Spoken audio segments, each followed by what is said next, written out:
এই ভিডিওতে আমি তোমাদের হসপিটাল ম্যানেজমেন্ট সিস্টেম যে বিষয়টা রয়েছে তার ইয়ার ডায়াগ্রামটা বোঝাবো। তোমরা আমার মাউস পয়েন্টার ফলো করো। এখানে যে ইয়ার ডায়াগ্রাম বা এন্টিটি রিলেশনশিপ ডায়াগ্রামটা দেখতে পাচ্ছ, ওটা হচ্ছে হসপিটাল ম্যানেজমেন্ট সিস্টেমের, অর্থাৎ একটা হাসপাতালের অ্যাডমিনিস্ট্রেটিভ বিষয়ের ইয়ার ডায়াগ্রাম। অ্যাডমিনিস্ট্রেটিভ বিষয় মানে প্রশাসনিক বিষয়। লক্ষ্য করো, একদম বাঁদিকে দেখো পেশেন্ট একটা এন্টিটি। যেহেতু পেশেন্ট এন্টিটি, তাকে রেক্ট্যাঙ্গেল চিহ্ন দিয়ে বোঝানো হয়েছে। দেখতে পাচ্ছ আমার মাউস পয়েন্টারটা, খেয়াল করো। এই পেশেন্ট এন্টিটির চারখানা অ্যাট্রিবিউট রয়েছে। এই দেখো, আইডি মানে আইডেন্টিফিকেশন নাম্বার, নেম, অ্যাড্রেস আর ডায়াগনোসিস। অর্থাৎ পেশেন্ট টেবিলের পেশেন্ট এন্টিটির চারটে অ্যাট্রিবিউট: আইডি, নেম, অ্যাড্রেস আর ডায়াগনোসিস। আর আমরা জানি অ্যাট্রিবিউটগুলো বোঝানোর জন্য ওভাল শেপ ব্যবহার করা হয়, বা ডিম্বাকৃতি ক্ষেত্র বা এলিপসও বলতে পারি। তা দেখো, এক একটা ওভাল শেপ দিয়ে অ্যাট্রিবিউটগুলোকে বোঝানো হয়েছে। এই অ্যাট্রিবিউটগুলোর মধ্যে আইডি বা আইডেন্টিফিকেশন নাম্বার হলো প্রাইমারি কি, অর্থাৎ কি অ্যাট্রিবিউট, KEY। দেখো, আইডি অ্যাট্রিবিউটটার তলায় আন্ডারলাইন করা রয়েছে। সুতরাং বোঝা যাচ্ছে এই আইডি বা আইডেন্টিফিকেশন নাম্বার বা কোড, এটা হলো প্রাইমারি কি। এবার মাউস পয়েন্টার ফলো করো, আমি ডান দিকে নিয়ে যাচ্ছি।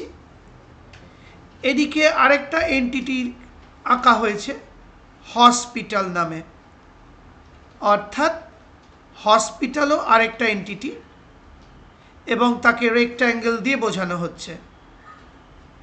এই হসপিটালের আবার চারখানা অ্যাট্রিবিউট রয়েছে: আইডি, নেম, অ্যাড্রেস এবং টাইপ।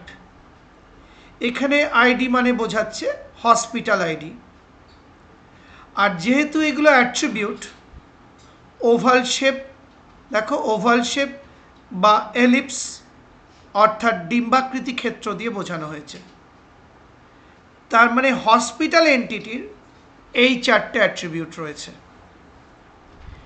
এদের মধ্যে আইডি বা আমরা বলতে পারি হসপিটাল আইডি, এটা হলো প্রাইমারি কি বা কি অ্যাট্রিবিউট। দেখো, আন্ডারলাইন করা রয়েছে।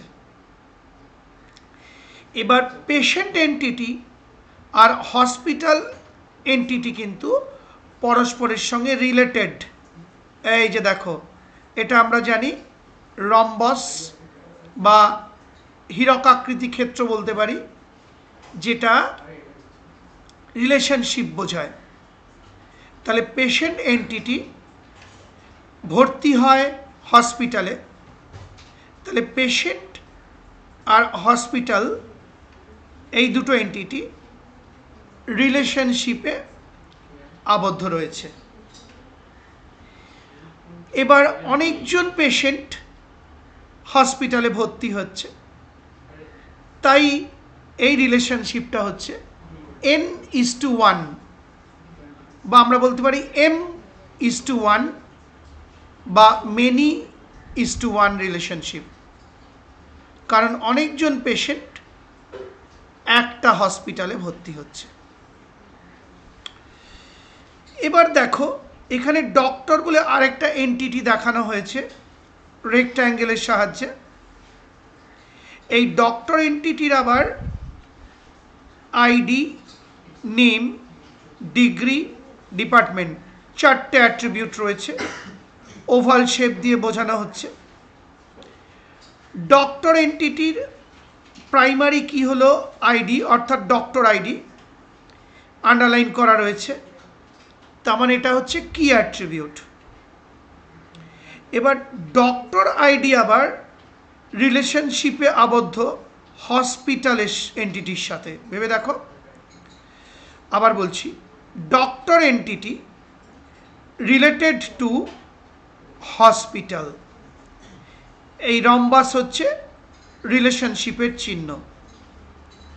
এবার অনেক ডাক্তার বা একাধিক ডাক্তার হসপিটালের সঙ্গে যুক্ত থাকেন, তাই এই রিলেশনশিপটাও হলো n:1 রিলেশনশিপ, বা আমরা বলতে পারি m:1 রিলেশনশিপ, অর্থাৎ মেনি টু ওয়ান। কারণ অনেক ডক্টর বা ডাক্তার হসপিটালের সঙ্গে যুক্ত থাকেন, তাই ডক্টর এন্টিটি আর হসপিটাল এন্টিটি পরস্পরের সঙ্গে রিলেশনশিপে আবদ্ধ, আর সেই রিলেশনশিপ হলো n:1 বা m:1। এবার মাউস পয়েন্টারটা ফলো করো, আমি বাঁ দিকে নিচের দিকে নিয়ে যাচ্ছি। রেকর্ড বলে আরেকটা এন্টিটি আছে, দেখো এই রেকর্ডের মধ্যে আইডি, নেম আর প্রবলেম, এই 3টে অ্যাট্রিবিউট রয়েছে। এই রেকর্ড হচ্ছে পেশেন্টদেরই রেকর্ড। আবার বলছি, এই রেকর্ড হচ্ছে পেশেন্টদেরই রেকর্ড, আর এই রেকর্ড এন্টিটির 3টে অ্যাট্রিবিউট আইডি, অর্থাৎ রেকর্ড আইডি বা আইডেন্টিফিকেশন নাম্বার, নেম এবং প্রবলেম, অর্থাৎ পেশেন্ট কোন প্রবলেম নিয়ে ভর্তি হয়েছে হাসপাতালে। এবার এই রেকর্ড এন্টিটি আর পেশেন্ট এন্টিটি পরস্পরের সঙ্গে রিলেশনশিপে আবদ্ধ। এই যে দেখানো হয়েছে রিলেশনশিপ রম্বসের সাহায্যে। এবং একজন পেশেন্টের অনেকগুলো রেকর্ড রাখা থাকে। আবার বলছি, একজন পেশেন্টের অনেকগুলো রেকর্ড রাখা থাকে, তাই এই রিলেশনশিপটা হলো n:1 রিলেশনশিপ, বা আমরা বলতে পারি m:1 রিলেশনশিপ, অর্থাৎ many:1 রিলেশনশিপ। এই হলো একটা হসপিটাল ম্যানেজমেন্ট সিস্টেমের ইয়ার ডায়াগ্রামের বৈশিষ্ট্যগুলো। আশা করি বুঝতে পারলে। সেই সঙ্গে আমার এই ভিডিওটি, অর্থাৎ হসপিটাল ম্যানেজমেন্ট সিস্টেম সংক্রান্ত ইয়ার ডায়াগ্রাম বুঝিয়ে ভিডিওটি শেষ হলো।